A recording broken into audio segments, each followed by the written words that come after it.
Bismillahirrahmanirrahim. Bismillahirrahmanirrahim. Assalamualaikum warahmatullahi wabarakatuh. Alhamdulillah, alhamdulillahirabbil wa bihi nasta'in wa ala umuri dunya waddin. Rabbi shrah li sadri wa yassir li amri wahlul 'uqdatam min lisani yafqahu qawli.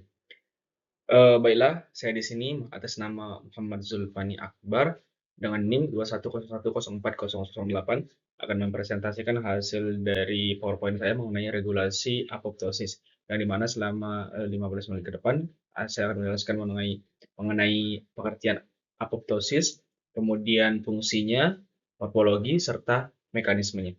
Oke, kita masuk ke dalam pembahasan yang di mana kita membahas tiga pembahasan yang mana di sini ada fungsi apoptosis, kemudian morfologi apoptosis, dan juga mekanisme apoptosis. Kita lanjut ke pertama adalah dalam pengertiannya, regulasi apoptosis merupakan proses alami di mana sel-sel dalam tubuh mengatur kematian sel untuk menjaga keseimbangan dan fungsi organisme secara keseluruhan. Nah, apoptosis adalah mekanisme penting untuk mengontrol pertumbuhan sel, menghilangkan sel-sel yang rusak, serta yang tidak diperlukan, serta mencegah perkembangan kondisi seperti kanker, kemudian penyakit regulasi apoptosis, berbagai sinyal internal dan eksternal mempengaruhi sel untuk memulai proses kematian sel yang terprogram atau terstruktur. Jadinya apoptosis ini adalah suatu kegiatan dalam sel-sel manusia secara alami yang dimana membunuh sel-sel yang rusak secara terprogram. Oke, kita lanjut ke dalam fungsi apoptosis yang dimana di sini ada tiga fungsi dari apoptosis. Yang pertama itu adalah pembersih sel yang rusak. Pembersih sel yang rusak. Oke, yang dimana apoptosis membantu menghilangkan sel-sel yang rusak, cacat atau tidak diperlukan lagi dalam tubuh. Hal ini penting untuk dalam pertumbuhan mencegah penumpukan sel-sel yang tidak diperlukan atau berpotensi merusak bagi organisme di dalam sel. Kemudian yang kedua itu adalah pembentukan dan perkembangan organisme.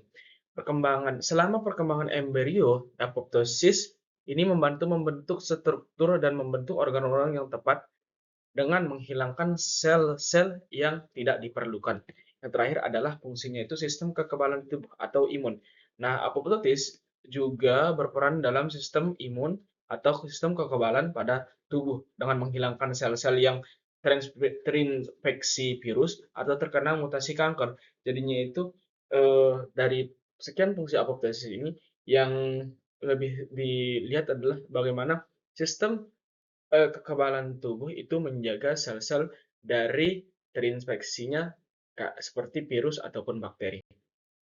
Oke, kita lanjutkan. Kemudian kita lanjutkan kepada morfologi apoptosis, yang di mana morfologinya ini adalah serangkaian perubahan pada sel yang akan mengalami kematian. Yang di mana yang pertama itu morfologi itu adalah pengecilan sel. Pengecilan sel maksudnya dia adalah sel-sel yang mengalami apoptosis yang biasanya mengalami pengecilan akan ukurannya itu menjadi sangat kecil. Dan yang kedua itu adalah pembengkakan dan pelebaran. Nah, setelah pengecilan, dia akan melakukan pembengkakan dan pelebaran. Yang di mana sel kemudian mengalami pembengkakan dan pelebaran. Setelah dia dari kecil, maka dia akan melakukan pembengkakan dan pelebaran. Setelah itu adalah fragmentasi, yang dimana fragmentasi di dalam inti sel ini mengalami fragmentasi menjadi potongan-potongan yang kecil. Setelah dia membengkak nih, dia akan menjadi potongan-potongan yang kecil. Seperti bisa dilihat di sini. Kemudian yang terakhir itu adalah pembentukan badan apoptik, yang dimana pembentukan badan apoptik yang terdiri dari potongan-potongan yang terfragmentasi. Bisa dilihat seperti di sini. Nah, baik, lanjut yang terakhir yaitu mekanisme apoptik. Yang dimana mekanisme yang kita ketahui adalah mekanisme itu adalah cara kerja atau bagaimana apoptik. Apoptik ini melakukan kegiatannya dalam sel tubuh atau melakukan eh, mematikan sel-sel dalam tubuh. Yang dimana yang pertama itu adalah no inflammation. No inflammation ini maksudnya adalah eh, tidak adanya peradangan.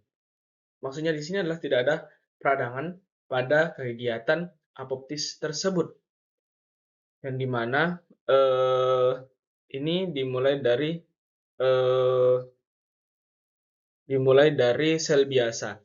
Yang pertama itu dimulai dari a normal of cell. Sel seperti biasa, tidak ada perubahan sama sekali, bisa dilihat di sini bentuknya masih sama. Kemudian yang kedua itu dilanjutkan dengan the cell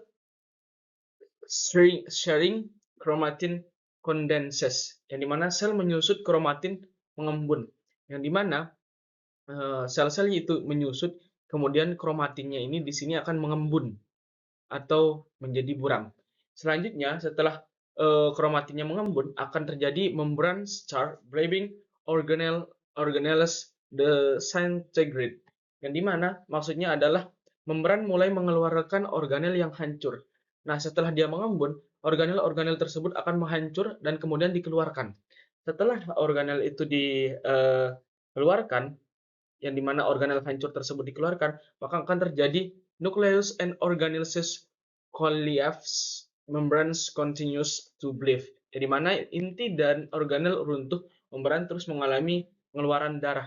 Nah, di sini ingat, sel itu juga mengandung darah, yang dimana sebagai bagian dari cairannya, dia akan mengeluarkan darah dari inti organel runtuh membran tersebut. Kemudian, setelah terjadinya pengeluaran darah dari organel sel yang runtuh, akan terjadi apoptic body sprung atau tubuh apoptis terbentuk. Disinilah awal mula apoptis tersebut mulai terbentuk.